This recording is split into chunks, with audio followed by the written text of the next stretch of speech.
Day to day news Bharat में मैं सुरभि गैरोला आपका स्वागत करती हूँ। Day to day news Bharat आपसे वादा करता है कि हम पूर्णतः निष्पक्ष तरीके से पत्रकारिता करेंगे और हमारा कोई भी पत्रकार किसी से भी किसी प्रकार का उपहार या विज्ञापन स्वीकार नहीं करेगा, न ही किसी को ब्लैकमेल करेगा। हम दबे कुचले लोगों की आवाज बनेंगे।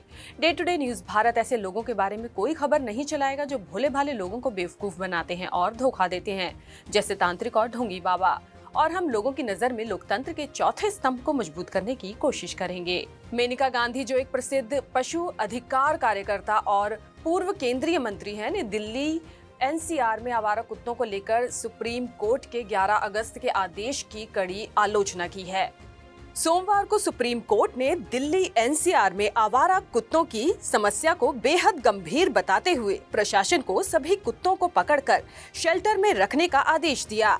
कोर्ट ने ये भी कहा कि कुत्तों को सड़कों पर वापस नहीं छोड़ा जाए और नसबंदी व टीकाकरण सुनिश्चित किया जाए।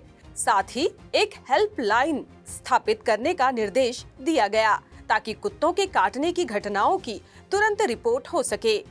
कोर्ट ने दिल्ली सरकार और नगर निगमों को 8 सप्ताह का समय दिया है। हाई कोर्ट के इस आदेश पर मेनका गांधी, जो एक प्रसिद्ध पशु अधिकार कार्यकर्ता और पूर्व केंद्रीय मंत्री है, ने अप्रायोगिक, आर्थिक रूप से अव्यवहारिक और पर्यावरण संतुलन के लिए हानिकारक बताया। भारत में आवारा कुत्तों की बढ़ती संख्या आज एक गंभीर समस्या बन चुकी है। इसके काटने से रेबीज जैसी घातक बीमारी का खतरा बढ़ता जा रहा है। कुछ दावों के मुताबिक 2024 में भारत में कुत्तों के काटने के 37 लाख से अधिक मामले सामने आए हैं, जिनमें रेबीज से 54 लोगों की अब तक मृत्यु होने का दावा किया गया है। कोर्ट के इस फैसले पर मेनका गांधी ने कहा कि दिल्ली में लगभग 3 लाख आवारा कुत्ते हैं। इन सभी को सड़कों से हटाकर शेल्टर में रखने के लिए 3000 शेल्टर बनाने होंगे, जिनमें जल निकासी, पानी, शेड, रसोई और चौकीदार की सुविधा हो। इसके लिए लगभग 15,000 करोड़ रुपए की आवश्यकता होगी, जो दिल्ली सरकार के पास उपलब्ध नहीं है। कुत्तों को खिलाने के लिए हर हफ्ते 5 करोड़ रुपए की अतिरिक्त लागत आएगी, जिससे जनता में विरोध की भावना है। इतना ही नहीं, मेनका गांधी ने चेतावनी दी कि कुत्तों को हटाने से पारिस्थितिक असंतुलन पैदा होगा। उनके अनुसार अगर दिल्ली से कुत्तों को हटाया गया तो 48 घंटों के भीतर गाजियाबाद, फरीदाबाद जैसे आसपास के क्षेत्रों से 3 लाख नए कुत्ते दिल्ली में आ जाएंगे, क्योंकि वहां भोजन उपलब्ध है।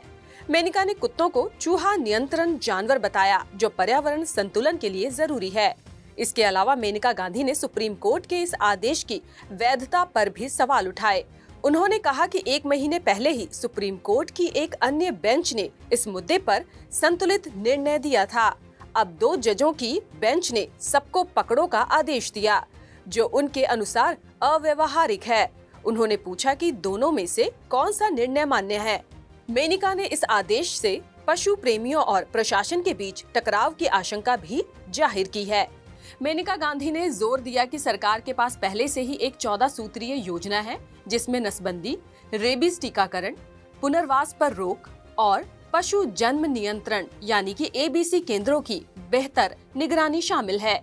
उन्होंने सुझाव दिया कि एबीसी केंद्रों को विशिष्ट क्षेत्रों में संचालित किया जाए, केवल पशु कल्याण बोर्ड द्वारा मान्यता प्राप्त संगठनों द्वारा चलाए जाए और स्थानीय निवासियों की समितियों द्वारा निगरानी की जाए। मेनका ने यह भी दावा किया कि 70% कुत्तों के काटने के मामले पालतू कुत्तों से और 30% आवारा कुत्तों से होते हैं।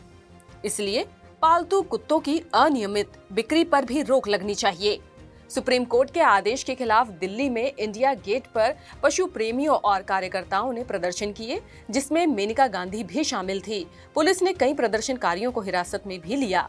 हालांकि दिल्ली सरकार ने सुप्रीम कोर्ट के आदेश का पालना करने की बात कही।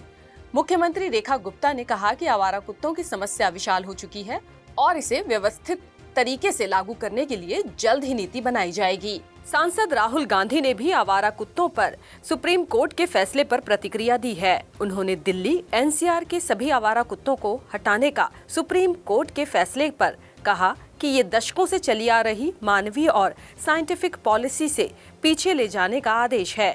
ये बेजुबान आत्माएं कोई समस्या नहीं है जिन्हें मिटाया जा सके। इस पूरे मुद्दे पर समाज में 2 धड़े साफ दिखाई दे रहे हैं। एक जो कुत्तों की सुरक्षा चाहता है और दूसरा जो मानव सुरक्षा को प्राथमिकता दे रहा है।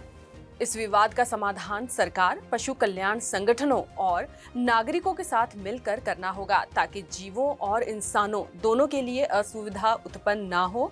इस खबर के बारे में आप अपनी कमेंट जो है हमारे साथ शेयर कर सकते हैं। इसके साथ ही चैनल को लाइक, शेयर और सब्सक्राइब करना ना भूलें।